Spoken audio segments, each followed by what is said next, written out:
Hello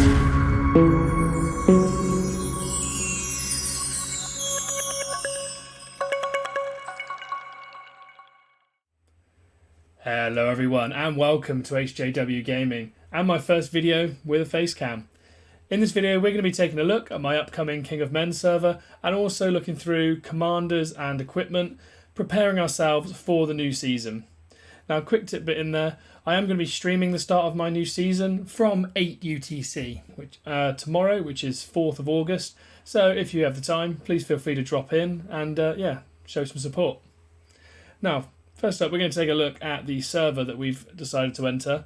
It does look like it's going to be absolutely packed. So you see here it's set to start in 15 hours-ish. So if we click on Campaign and Kings of Men, you'll see here we have a list of all the various teams that are coming into the server. So of course we are still with Home here, so now led by Vanara. We also are once again playing with Drum, led by Allah. And then outside of this, there's a lot of other teams in here. I don't think I've ever seen so many teams signed up for a server. I think I've counted up to be about 1,500 players, so this server is going to be absolutely packed. So looking in, we have Crew here as well, led by Twizzlebeth. There's a team here which is GTSE, led by Leo. We have UTTP, who, as you guys can see, play a lot, and they kind of cycle, it seems, between roleplay, Rebuilding Glory, and Kings of Men, and they have a lot of experience with playing Kings of Men, so that'll be a challenging experience, I'm sure. There is also IRSS in here, which a lot of people who, if you play a lot of roleplay, you will, I imagine, have heard of IRSS, as they do play a hell of a lot of roleplay servers, and they tend to win more than they lose. So another huge team in here. What else do we have in here? We have Jedi here, who I believe have rebranded now and they're called Sith instead for this season. There's a lot of teams here, as you can see, and a lot of teams with 70 to 100 players. There is Dirt here as well. We have Seek, and they are like a sister fellowship, I believe, of another fellowship called Hyde. I wonder if they're going to be one of the next ones up. So there's Raw in here as well. And there's a few, you can see there's quite a few with 40, 50 players. Here is Hyde, which I mentioned, which are the kind of brother-sister factions with Hide and Seek, although I believe they're renaming in this season. But as you can see, there's just an absolute ton of... here's Sith, sorry, so there's Jedi and Sith, so there's two different fellowships. But just quite interesting that you can see there's just an absolute ton of full fellowships in here registered. So this is Mara, who are another really big, I believe, evil side team. There's another 100 here, which this is Time. So again, lots of Kings of Men, lots of Rebuilding Glory RP, a couple of War of the Rings, and another good history of winning. And then we have this team here, which is Ungo, containing another YouTuber actually, Phoenix Gaming. And I believe there is a third YouTuber, EJUBU, who's in here as well. So there's going to be a lot of YouTubers in our server, and you can just see how many players are registered for this. There's also the team called Chaos, who are registered in here, but they're hidden from the server. But we have seen them chatting in the server, so that's another really big team in here. So basically, we're all massively excited to play this server with Home. It's going to be one of the few servers that we've been in where we're probably going to be one of the small fish in a very big pond, which would be a fun change-up, as usually we're one of the stronger teams, and I think on this time we potentially might not be, but it's a good opportunity to test ourselves and see what kind of level we're at. And yeah, if you log in tomorrow, you'll see quite how the server gets started and give your opinions on it. So now we're going to look into commanders and what commanders we're planning on starting the season with. So as you know, most of our commanders are good side, and it's the same King of Men mechanics where you have to build like barracks around the outside of your base before you can conscript troops of a certain type. I think this season it's likely that we're going to try and get elves up and running as soon as possible. Last season was my first King of Men season, and I did make the mistake of using 10 ring points to try and get breakers and sappers and things like that to try and get some better units. But I think this time we're going to try and get more elves going, as allow us to bring in some of our stronger farmers like Gil-galad and Elrond. Obviously our primary farmer, so our main starting commander, is going to be Gandalf the Grey. Every season we always make sure to start with Gandalf the Grey. Currently respect level 12. I haven't got any additional respect items for him yet, though we might pick some up in those early chests, you never know. Equipment wise, there's quite a lot of different things we could choose to use for him. Like for example a Smite Carver would do a good job, but I think we're going to stick for now with the Noldor sword with Mind Split. I've been considering breaking this down to maybe strengthen other legendary gold gear and using Smite instead, but for now I haven't found anything worth doing that with, so I'm going to use the Noldor. And Mind Split's good because that 50% chance instead of 35% chance gives you more chance of triggering the Grey.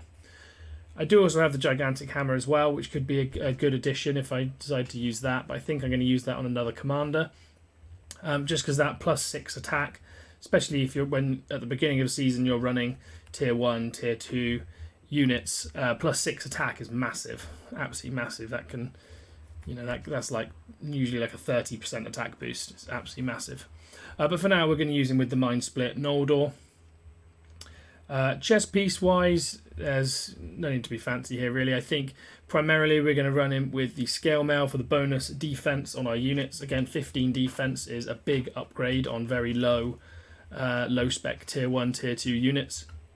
And when we're scouting and we start hitting 60 plus tiles, and if some of the commanders use fire, we will switch across to the Superior Hauberk in order to negate that fire damage. We have also started a second fire protection chest, so we can just keep reducing that burn damage. As in non-roleplay, alchemists are very, very prevalent, so having as many of these as possible seems a good investment to me, so I'm just keeping these ticking over. But to begin with, we're going to start with the Scale Mail, as it's kind of a good one-size-fits-all chest piece for Gandalf. And then headpiece wise, there's a lot of different options we have here. For example, we do have, if we wanted to avoid madness, we will switch in the Horseman's Helm. So if we scout a tile, we know that there's going to be a commander with madness, or madness is its primary weapon, switch into this. So thinking about like Grima, for example, switch to this helmet and it basically nullifies any risk. A few as Cask of Pride could give us some good defense boosts, but I think what we'd like to go with on Gandalf here will be the Bone Mask with Hysteria. Three reasons really. That bonus focus will help some of Gandalf's skills that scale with focus. Hysteria is very useful for that madness inflicting, can help you reduce a bit of damage on your units, but the primary reason is going to be that +3 HP on our units, which again, when you've got low stats units, any of these boosts are massively valuable. So we're trying to increase as much as possible our defense and our HP, the real survivability of our units, so that we lose as few as possible at the start of the season. And then for accessories, we have a couple of options. Again, there's Dragon Tooth there if I wanted to use the attack boost, as of course in King of Men you do start with men units, so like spearmen and knights, so that +6 attack for men units could be very valuable. But I think more likely we're going to go with the worn out smoking pipe for that bonus focus for Gandalf's skills, but also primarily for that bonus HP. And again, that is modified by the focus stat, so all of these other pieces of equipment which boost focus will help that sustain heal as much as possible and keep our troops alive. Early skilling, of course, will only be level 5, so we're not going to have 71 skill points available. But the way we're going to skill him right off the bat is we'll put 2 points into Wizard, so that we get that stun inflicted in round 1 against 2 enemy targets, and we reduce their defense for 3 rounds, so we'll be dealing more damage as well. We will put a point into Surge, tiny bit of bonus damage, scaling with focus, but primarily we want that because it's 2 instances of damage which can activate the Grey, which gives more healing. So 2 instances of damage mean the Grey will activate more often and we'll get more healing. 2 points into the Grey for now. The main reason we're doing this again is to get that little bit of heal, but we're not fully prioritising this yet. We're just taking it so that we can put 1 point into blindside. Again, we want blindside. The tiny amount of focus damage doesn't really matter. We're just looking for that stun every third round. So 2-round cooldown means it hits every third round. So every third round we inflict a stun, which means again we'll take much less damage as a result. And then any remaining skill points we have will be split between Mithrandir and Convener. I want to get Convener running as soon as possible, particularly that first skill point, so that we gain the initiative, meaning that our troops strike first, so we can inflict damage on the opposing troops before they can attack us, reducing the opponent's damage and meaning that we take less, basically, and keep our troops alive. And the highest skill points I can get in there means the higher chance of the follow-up, again, meaning more damage, more enemy troops lost, and less damage taken for ourselves. So I think I've used 6 skill points here, and so with Gandalf being Respect 12, he'll have 4 points from Imparting Wisdom, so that's 16 points, and he'll be level 5, so I'll have 21 points. So with 6 here, I should have 15 left over, which means I should be able to put in, I think, 10 points into Mithrandir and 5 points into Convener, unless I've thought that through wrong. But again, he'll level up very, very quickly at the start of the season. You know, every couple of tiles he'll be leveling up until the point where he's 20 to 25 and start taking 130, 150s, and the leveling slows down slightly. But as that happens, I'll just keep putting evenly points between Mithrandir and Convener until I get these both maximised. Getting the extra point. Some people prefer to go full Mithrandir instead of maximising Convener, so just putting the 1 point in Convener for the initiative and then maximising Mithrandir, which again can be a good choice. And the reason they choose that is for the evade. So the first instance of damage in battle can be evaded, but you also get massive damage reduction in the first 4 rounds, and that damage reduction again is affected by focus. So the more focus you have, the less damage you take. Once I get to this point, I'll then just start piling points into the grey, basically, until I get to 15 points, and by that point we'll be kind of mid-game, and we'll move into the White Council skill tree. But again, this is just to get as much healing as possible. So that'll be our Gandalf to start with. That's what he's going to look like gear-wise and what skills we're going to look to put into him. My second farming commander will be Dwalin. So last season we got him up to Respect level 18. Unfortunately, we still don't have the Frenzy Hammer, though that's not a massive loss at the beginning of a season, as Frenzy is strong due to its activation of Dwalin's skill Hunt Down. As it allows the commander follow-up, so he'll attack twice, meaning you'll get more activations of Hunt Down, and therefore the amount of damage being dealt against enemy targets will increase by more. But as at the start of the season your troops are going to be dealing the damage, actually having a gigantic hammer with Rend will actually be more beneficial, as it means our armies will attack through opponent's defense and deal more damage. So the reason we're putting this on Dwalin is that increased might will increase his damage through with his skills, and the army attack of +6, as I said, will massively increase the amount of damage being dealt by his army, and then Rend is like the cherry on top. This won't be the item that we use on Dwalin when we get into PvP, whenever that comes, hopefully not too soon in the server, but we'll see. We'll then likely switch across to the Battle Axe with Flay, just for that little bit more might, and for the physical damage that the commander can deal through the opponent's defense. As I said, when we come into PvP, Dwalin himself will be dealing the damage, not the troops. So having Rend and plus army attack won't really be beneficial at that point. Unless, of course, we manage to get another gigantic hammer. But we can only hope on that case. Chest piece wise, we will be going with the Superior Hauberk with fire protection, just because this offers the most might to increase that damage with Dwalin's skills, and the bonus defense for our army as well as that burn protection. Sometimes this will be switched off, as I said, onto some of my other commanders if they're facing off against a burn damage dealing commander, but it will usually be switched back to Dwalin so that he can have as much might as possible. Helm-wise, again, we have a couple of different choices. I think to begin with, I will be going with the full helm. The reason for this being a melee vigor giving a 6% damage received buff and as much might as possible, so that, again, Dwalin deals more damage, we take less damage. I could also go with the Cask of Pride, which I'm kind of tempted by. So it'll be one of these two. The reason I'm kind of slightly leaning towards Cask of Pride is that unit defense buff, whereas I said at the start, our units will be dealing damage, not Dwalin, so that bonus might won't be as beneficial as the bonus defense, I think. And melee suppression will also reduce the amount of damage from enemy troops, and it's particularly good against tiles, especially early low-level tiles where they primarily have melee units. So I think we'll begin likely with the Cask of Pride. Accessory-wise, we again have a ton of choices. Could go with Dragon Tooth again for that bonus attack. Could also go with the drums of Moria for that bonus +3 attack on all our units, which can be very beneficial, as well as bonus might and speed for our melee units. But my favourite for Dwalin at the beginning is the Hithlane with Mend. I like the Hithlane with Mend because it gives bonus might, not quite as much as the drums, I think. Oh no, it's the same as the drums.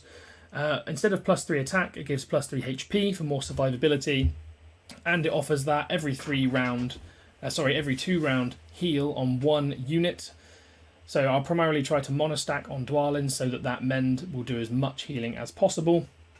And because Dwalin doesn't, he doesn't massively heal. I guess he does have some healing skills, but this just add a bit more survivability to him and make him a very strong farming commander, and it's always done well for me in the past. So this will be my Dwalin gear setup. Skill-wise, we are respect level 18, as I said, so with imparting wisdom, that's 22 points, and it'll be level 5, so we'll have 27 points. So I will initially put 15 points straight into musician. This gives us plus 15% speed, which should be useful, but more beneficial will be the plus 15% army defense and +3 attack, so more damage and more survivability. We'll then make sure to put 1 point into level-headed, as this removes one random debuff, so like a stun, a damage dealt debuff, or madness. It'd be good to get that removed from our units. But it only activates every 3rd round, and it heals slightly less HP than relief. So we'll put any remaining skill points into relief, as whilst this only affects one unit, and level-headed does all units, as I said, we're going to look to monostack on Dwalin, so that will always hit all of his units, and we can get as much healing as possible going to keep our units alive and basically reduce troop losses. Any skill points we earn from then on will go into level-headed, so we get as much healing as possible, and then we'll look to move into Warrior of the Lonely Mountain so that we can reduce that physical damage more and more. And the other benefit is, if we get through the chapters, which I think we will with so many players in the server, I think we'll get through the chapters incredibly quickly. We'll quite quickly get to the point where bosses start to spawn, and at the point where you can get Dwalin maximised, Warrior of the Lonely Mountain, he becomes brilliant at boss farming on dragons and Balrogs, as with that minus 50% burn damage received, and with a burn damage chest, he'll take almost no damage, but will deal good damage to the dragon and the Balrog. And then when, of course, we get into PvP, we'll shift towards a more PvP-orientated setup, which we'll use Durin's Blood and the Experienced Warrior tree. But for now, we're going to stick with something like this at the beginning, so that we can farm and reduce troop losses as much as possible. So every season, those are kind of my two main farm commanders.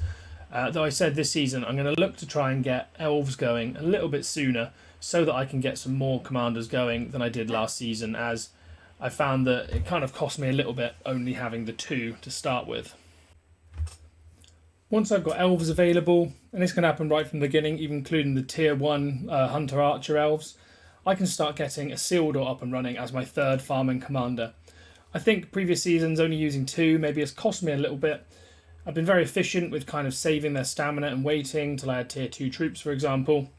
Putting me at a deficit to begin with, so that by the end of 24 hours I tend to be at the top or near the top.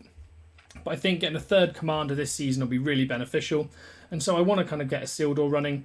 Whilst he is only respect 5, so he's not going to be a big fish in this server, he can still be very, very strong at farming for me. For equipment, I have a couple of choices here. I could go with the Mirkwood Bow, for example, which would increase damage, but it's primarily focused on elves. I do also have one with ranged might. so that'll increase ranged unit. But I think the only ranged unit I'm likely to have at the start of the season is going to be that Elven Hunter, so I'm not sure if that's worth it. I could also go with the Cutlass to increase the damage of melee units, but I do have this kind of reserved for another unit. So I could also go with the Elven Dirk with Pierce. So I've got a lot of different choices. Additionally, I could also swap the Gigantic Hammer over at that point. You know, if I hit the point where it's likely by the time this is built, you know, I need to have the embassy at level 3 or 4, I think, at that point. And I'll have committed quite a lot of resources. I could just swap the Gigantic Hammer over to Isildur, and then on Dwalin, equip him with something like the Battle Axe with Flay, as I said previously, or even I could give him the Elven Dirk with Pierce. So I could make that swap at that point. I'll make the decision kind of in the season, I think. Chess piece wise, he's again going to use something like a Scale Mail with Melee Vigor, just to kind of reduce those troop losses. Bonus defense, spoken about it all before. When I get enough ranged units, I could also put the Ranger's Shroud on him as well for that bonus range damage. But as at the start of the season when we're farming, it's going to be those Gondorian men units that I use primarily, along with an amount of elf archers. So I'll likely go with the Scale Mail to give those melee units a bit more tankiness. And then armour wise, I will probably go with something like a Trapper's Hood maybe, so that we can get Hysteria, deal a bit more madness, and also increase the damage of those ranged units. But I could also go with maybe even like a Brutal Helmet for additional HP to our melee units, and also melee vigor, so we take less damage on our melee units. It'll be one of these two. If we it depends on what troops we have available at the time, to be honest. If we're using a very low composition of elves just to kind of get one of Isildur's skills going that requires elves and men, and then the rest is primarily men units, then we'll likely go with the Brutal Helmet. Equipment, we again have lots of different choices, but I think with him I likely will run the Carved Dragon's Tooth for the farming, so we get that +6 attack that I mentioned earlier. There's not a massive amount of other beneficial options that I have for him, seeing as I've already put the Hith Lane on Dwalin. Both of these Wizard Fireworks, both with Pursuit and with Ranged Might. This will be used for him likely later on when I get his ranged build going. However, to begin with farming, as I said, we'll be using melee units, so therefore his gear is going to be focused around those melee unit damage. Skill-wise, there's a couple of different ways we could go with him. I think once we've got elves going, we will put the primary bulk of our skill points, at least to begin with, into Last Alliance. The reason we're going for Last Alliance over something like Great King, we might put 1 point into Great King, for example, just so the enemy units deal minimum damage on round 1. But the reason we want to do that is just for this damage reduction. When you've got men and elves, if you manage to get 15 skill points into here, of course I'm only respect 5, so to begin with I won't have 15 respect points, but I'll be pretty close. I think I'll have 14, I think. Yeah, 14. That +1 attack to elves, but more beneficial is the +2 HP to men. Again, massively increases that survivability, along with 90% reduced damage for the first 7 instances of damage. So this will massively reduce the amount of troop losses that we take when we get Isildur up and running. We could then choose to go into Coalition to increase that damage being dealt by the men, as if we have 7 points in there and have a 75% chance of dealing highest damage, that'll of course change I can't look at troop stats, but it'll increase the damage basically of those units. Then we also have Free Peoples if we wanted just a flat damage reduction for both our men and elves by up to 14 points, but it's likely at that point we'd then start putting points into Great King. As I said earlier, we'll put 1 point in to begin with, I think, so that those enemy units deal minimum damage. But then we'll start putting more and more points in it as we rank up, so that we can get that damage dealt after from round 2 onwards, round 2 to round 5 at least. Get that 21% bonus damage, so that we can basically kill off more troops and therefore take less damage. From there, we'll likely go into something like Consequence of Greed, as for farming, if we inflict the enemy targets with Madness, it means that they are have a chance to attack their own units rather than our own, so it's kind of a damage reduction in itself. From there, I likely wouldn't go into Enfeeble. I'd then look towards Free Peoples and then Coalition, I think. So that's what we're going to kind of look to do. It does depend on if I've conscripted a lot of Rangers, for example. I'm looking towards Dunedain. I could also put some points into King of all the Dunedain and Dunedain Bloodline as well for that bonus +2 attack and +5 defense, which is a fairly good buff, but I don't think that's as beneficial as Last Alliance and Great King. So that's going to be our primary 3 farming commanders. Later on, when we get more of the elves, so we get the full elven line, maybe the point where we get the tier 2 heralds as well as some kind of marksman as well as sentinels, we could then pull Gil-galad in for additional farming, as he is kind of known to be one of the kind of kings of tile farming. So it could be very beneficial. And we have got gear for him, of course. Our gear that we usually use on PvP with Elrond, who we will not be using for tiling, as he's very, very poor, at least at farming. So he'll be mocked a little bit, I suppose, although mock battles have been massively nerfed. More likely he'll have his experience gained via the new scrolls feature.